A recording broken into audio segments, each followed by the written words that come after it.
IK కూడా ఇవ్వలేదంటావు, ఇస్తే ఈ మాట మాట్లాడతాం. పద్ధతి కాదు, ఇది మనతో మాట్లాడు. వద్దంటే కాదు, నీకు ఇచ్చిన అవకాశం ఎవరైనా సరే, ఈయననే కాదు ఎవరైనా సరే పొద్దుట నుంచి ఇక్కడ రాయమాన్నాడు పార్టీ ఉన్నామో చూడండి, ఏ బదులాలి పార్టీ ఉన్నామో చూడండి. అట్టగా వినండి, నేను అనేది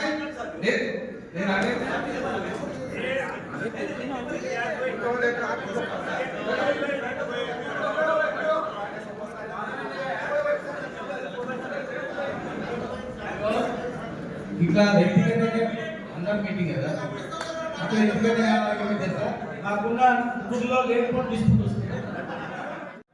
మొదటి పద్ధతి అటువంటి చాలా రామజనాలు ఉన్నారు, కానీ అవకాశం వచ్చినప్పుడు భరించాలి మన బాధ్యత. టీఆర్ఎస్ పార్టీకి వెళ్ళి 3 గ్యారెంటీలు నేను కార్యకర్తగా ఇస్తున్నా.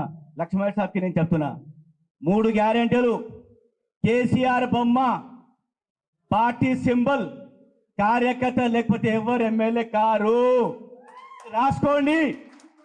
మీరు కార్యకర్తలకి ఎన్నిసార్లు అవమానించినా భరిస్తాం కేసీఆర్ బొమ్మ చూసి, కానీ ఎక్కువ కాలం అయితే మేము కూడా ఒకసారి బస్ట్ కావాల్సి వస్తుంది. పార్టీ కార్యకర్తలు ఉన్నా కూడా మైనార్టీ నాయకుడు నా బొమ్మ ఎప్పుడు ఉండదు. ఇది ఏమైనా గవర్నమెంట్ ప్రోగ్రామా? మాజీ ఎమ్మెల్యేలు ఉంటే మేమెందుకు? మాకు హక్కు లేదా? ఈ జిల్లాలో నేను కార్యదర్శి, రాష్ట్ర కార్యదర్శి ఉన్నా, వాళ్ళైనా కార్యదర్శి ఉన్నాడు, మా బొమ్మ ఎందుకు పెట్టారు? నేను అడుగుతున్నా లక్ష్మణ్ గారిని, మా బొమ్మ ఎందుకు పెట్టారు?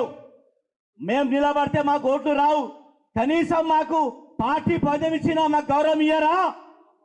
ఎందుకు ఇయ్యారు? నేను పార్టీ జెండా తీయలేదా? ఒకవేళ నా బొమ్మ పెట్టకపోతే నేనే నా బ్యానర్ పెట్టుకొని ఎవరు బొమ్మ పెట్టాను, ఓన్లీ కేసీఆర్ కేటీఆర్ బొమ్మ పెట్టి పార్టీ కార్యక్రమం నడిపిస్తా. జై హింద్. మహబూబ్ నగర్ బీఆర్ఎస్ పార్టీలో మరొకసారి రాజకీయాలు వాడివేడిగా కొనసాగుతున్నటువంటి పరిస్థితి కనిపిస్తుంది. ఇప్పటికే జిల్లాకు సంబంధించినటువంటి బీఆర్ఎస్ పార్టీలో వర్గ విభేదాలు బగ్గుమంటున్నాయి. ఒకవైపు బీఆర్ఎస్ పార్టీకి సంబంధించినటువంటి గత నాయకులు చేసినటువంటి తప్పిదాలతో పూర్తి స్థాయిలో ఆ నేతల చుట్టూ కూడా కేసులు అన్ని కూడా తిరుగుతున్నటువంటి పరిస్థితి కనిపిస్తుంది. ఇలాంటి తరుణంలో ఈ నెల 29వ తేదీన దీక్షా దివాస్ కార్యక్రమానికి బీఆర్ఎస్ పార్టీ శ్రీకారం చుట్టింది. ఈ నేపథ్యంలో దీనికి సంబంధించి మహబూబ్ నగర్ జిల్లా కేంద్రానికి సంబంధించి పార్టీ కార్యాలయంలో ముఖ్య నేతల సమీక్షా సమావేశాలు కూడా ఏర్పాటు చేయడం జరిగింది. దీనికి ముఖ్య అతిథులుగా బీఆర్ఎస్ పార్టీకి సంబంధించినటువంటి జిల్లా అధ్యక్షుడు, అదేవిధంగా జడ్చల్రా మాజీ ఎమ్మెల్యే లక్ష్మారెడ్డి, మాజీ మంత్రి శ్రీనివాస్ గౌడ్, అదేవిధంగా దేవరకద్ర ఎమ్మెల్యే మాజీ ఎమ్మెల్యే ఆల వెంకటేశ్వర రెడ్డి కూడా హాజరయ్యారు. ఈ క్రమంలోనే ముఖ్య కార్యకర్తలంతా కూడా ఈ యొక్క సన్నాహక సమావేశానికి హాజరయ్యారు. మొత్తంగా ఒకరొకరి దగ్గర వారికి సంబంధించి దీక్షా దివస్ ఎట్లా జరపాలని చెప్పి కూడా ఓవరాల్ గా సమీక్షలు జరుపుతున్న క్రమంలో ఒక్కసారిగా ఇక్కడ మొత్తం కూడా ఫ్లెక్సీ వార్ అనేది మరొకసారి చోటు చేసుకుందనే చెప్పవచ్చు. ఎందుకంటే ఆ ఫ్లెక్సీ ఏదైతే బ్యాక్ సైడ్ లో ఉన్నటువంటి ఫ్లెక్సీలో అక్కడ ఉన్నటువంటి ఇంతియాజ్ ఎవరైతే ఉన్నారో ఈయన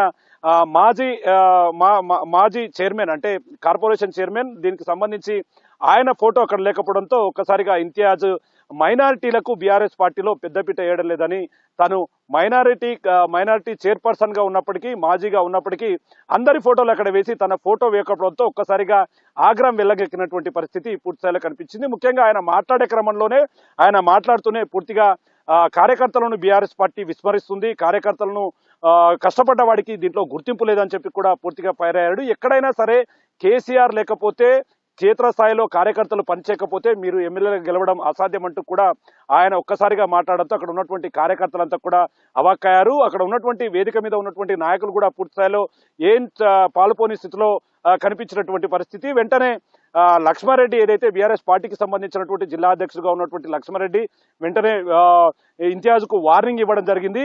ఈ విధంగా మైకు చేతులు పట్టుకొని ఇష్టం వచ్చినట్లు మాట్లాడితే మాత్రం ఖచ్చితంగా పార్టీ నుంచి సస్పెండ్ చేస్తానని చెప్పి కూడా తీవ్ర స్థాయిలో ఆగ్రహం వ్యక్తం చేస్తున్నటువంటి పరిస్థితి అక్కడ కనిపించింది.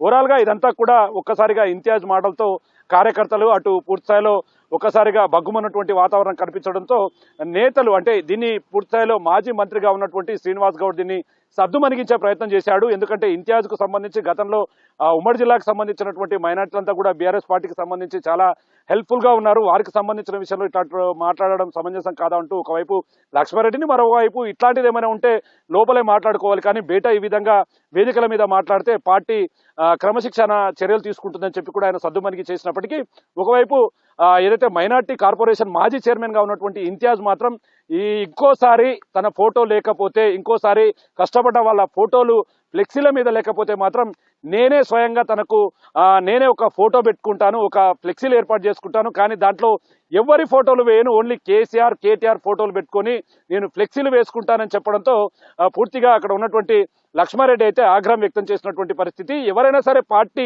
నిబంధనలకు కట్టుబడి ఉండకపోతే, పార్టీని కించపరిచేటట్లు పూర్తి స్థాయిలో ఎవరైనా సరే ఈ విధంగా ప్రవర్తిస్తే వారి మీద కఠినమైన చర్యలు ఉంటాయని చెప్పి ఒకవైపు లక్ష్మారెడ్డి చెప్తున్నప్పటికీ ఇంతియాజ్ మాత్రం ఎక్కడా తలొగ్గలేదు. పూర్తి స్థాయిలో ఖచ్చితంగా కష్టపడ్డ వారికి ఖచ్చితంగా బీఆర్ఎస్ పార్టీలో మంచి స్థానమే ఉంటుంది, కానీ ప్రస్తుత పరిస్థితిలో అది ఎక్కడా జరగట్లేదు, తమను పట్టించుకోవడం లేదు, వారికి వారే ఎవరికి వారే యమునా తీరే అన్నట్లుగా ఉంది ప్రస్తుతం బీఆర్ఎస్ పార్టీలో పరిస్థితి అంటూ కూడా ఆయన పూర్తి స్థాయిలో పైరారు. ఏదేమైనప్పటికీ ఇప్పటికే ఉమ్మడి పాలమూరు జిల్లా వ్యాప్తంగా ఉన్నటువంటి చాలా బీఆర్ఎస్ పార్టీ శ్రేణుల్లో ఆందోళన నెలకొంది. పార్టీ క్యాడర్ సరిగ్గా లేకపోవడం, పార్టీ నాయకులు అందుబాటులో లేకపోవడం, పార్టీకి సంబంధించినటువంటి సెకండ్ క్యాడర్ అంతా కూడా అయోమయ వాతావరణానికి తెరలేపింది. ఎటు చూడాలి, స్థానిక ఎన్నికలు కూడా సమీపిస్తున్నాయి. ఈ క్రమంలో పార్టీలో ఒక సఖ్యత లేకపోవడం, పార్టీలో ఒక గౌరవం లేకపోవడం, పార్టీని నడిపించే నాయకుడే కరువాయడంటూ కూడా గుసగుసలు అయితే వినిపిస్తున్నటువంటి పరిస్థితి ఉమ్మడి పాలమూరు జిల్లాలో కనిపిస్తుంది. తాజాగా ఈ వ్యవహారంతో ఒక్కసారిగా పార్టీ క్షేత్రస్థాయిలో ఉన్నటువంటి నాయకులంతా కూడా బగ్గుమంటున్నారు. ఇంతియాజ్ మాట్లాడిన దాంట్లో తప్పేముంది, ఖచ్చితంగా పనిచేసిన వాడికి ఖచ్చితంగా గుర్తింపు ఉండాలి, అలాంటి గుర్తింపు ఇవ్వకుండా బీఆర్ఎస్ పార్టీకి సంబంధించిన నాయకులు, ముఖ్య నేతలంతా కూడా ఈ విధంగా తమను అవమానానికి గురి చేస్తున్నారంటూ కూడా పూర్తి స్థాయిలో అసహనం వ్యక్తం చేస్తున్నటువంటి పరిస్థితి అయితే కనిపిస్తుంది. ఏదేమైనప్పటికీ ఈ వ్యవహారం కాస్త మరొకసారి బీఆర్ఎస్ పార్టీ శ్రేణిలో ఉన్నటువంటి సఖ్యత ఎక్కడ లేదని చెప్పి కూడా మరొకసారి బట్టబయలైనటువంటి పరిస్థితి కనిపిస్తుంది. రాబోయే రోజుల్లో ఇలాగే జరిగితే దీని మీద సీరియస్ గా యాక్షన్ తీసుకుంటాం, పార్టీకి సంబంధించినటువంటి ఎవరినైనా ఎదిరిస్తామని చెప్పి కూడా ఇంతియాజ్ చెప్పడంతో పూర్తి స్థాయిలో అక్కడ ఉన్నటువంటి నేతలకు ఏం చెప్పాలో తెలియని పరిస్థితి అయితే అక్కడ నెలకొంది. ఏదేమైనప్పటికీ ఉమ్మడి పాలమూరు జిల్లాలో ఇప్పటికీ మొత్తం కూడా బీఆర్ఎస్ పార్టీకి సంబంధించినటువంటి ఎమ్మెల్యేలు పూర్తిగా ఓటమి పాలయ్యారు. రాబోయే ఎలక్షన్స్ కు సంబంధించి సన్నద్ధపరచుకోవాలి, కానీ అది ఎక్కడ కూడా కనిపించట్లేదు. ఇక్కడ క్షేత్రస్థాయిలో లీడర్లను పట్టించుకోకపోవడంతో భవిష్యత్తులో ఈ పార్టీకి ఈ పార్టీకి సంబంధించినటువంటి ప్రస్థానం అయితే ప్రశ్నార్థకంగా మారుతుందని చెప్పి కూడా గుసగుసలు వినిపిస్తున్నాయి. ఇప్పటికీ చాలా చోట్ల కూడా బీఆర్ఎస్ నేతలు అప్పట్లో చేసినటువంటి అవినీతి అక్రమాలు వెలుగులోకి వస్తున్నాయి. వారి చుట్టూ కూడా కేసులు అనేటివి కూడా పూర్తిగా వారి మెడ చుట్టూ తిరుగుతున్నటువంటి ఇలాంటి క్రమంలో వీరి మధ్యలో సఖ్యత లేకపోవడం, ఒక్కసారిగా వర్గపోరులు కూడా పెద్ద ఎత్తున ఉండడం, తిరిగి ఈరోజు ఫ్లెక్సీ వార్ అంతా కూడా ఒక్కసారి బయటపడంతో పూర్తి స్థాయిలో బీఆర్ఎస్ పార్టీలో గందరగోళమైనటువంటి వాతావరణం అయితే నెలకొని ఉన్నటువంటి పరిస్థితి అయితే ఇక్కడ కనిపిస్తుంది. టీఆర్ఎస్ పార్టీకి వెళ్ళి 3 గ్యారెంటీ నేను కార్యకర్తగా ఇస్తున్నా, లక్ష్మణ్ సాబ్కి నేను చెప్తున్నా. 3 గ్యారెంటీలు, కేసీఆర్ బొమ్మ, పార్టీ సింబల్, కార్యకర్త లేకపోతే ఎవరు ఎమ్మెల్యే కారు. రాసుకోండి. మీరు కార్యకర్తలకి ఎన్నిసార్లు అవమానించినా భరిస్తాం కేసీఆర్ బొమ్మ చూసి, కానీ ఎక్కువ కాలం అయితే మేము కూడా ఒకసారి బస్ట్ కావాల్సి వస్తుంది. పార్టీ కార్యకర్తలు ఉన్నా కూడా మైనార్టీ నాయకుడు నా బొమ్మ ఎప్పుడు ఉండదు. ఇది ఏమైనా గవర్నమెంట్ ప్రోగ్రామా? మాజీ ఎమ్మెల్యేలు ఉంటే మేమెందుకు? మాకు హక్కు లేదా? ఈ జిల్లాలో నేను కార్యదర్శి, రాష్ట్ర కార్యదర్శి ఉన్నా, వాళ్ళైనా కార్యదర్శి ఉన్నాడు, మా బొమ్మ ఎందుకు పెట్టారు? నేను అడుగుతున్నా లక్ష్మణ్ గారిని, మా బొమ్మ ఎందుకు పెట్టారు? మేము నిలబడితే మాకు ఓట్లు రావు, కనీసం మాకు పార్టీ పదవి ఇచ్చినా మాకు గౌరవం ఇయ్యారా? ఎందుకు ఇయ్యారు? నేను పార్టీ జెండా తీయలేదా? ఒకవేళ నా బొమ్మ పెట్టకపోతే నేనే నా బ్యానర్ పెట్టుకొని ఎవరు బొమ్మ పెట్టాను, ఓన్లీ కేసీఆర్ కేటీఆర్ బొమ్మ పెట్టి పార్టీ కార్యక్రమం నడిపిస్తా. జై హింద్. టీఆర్ఎస్ పార్టీకి వెళ్ళి 3 గ్యారెంటీ నేను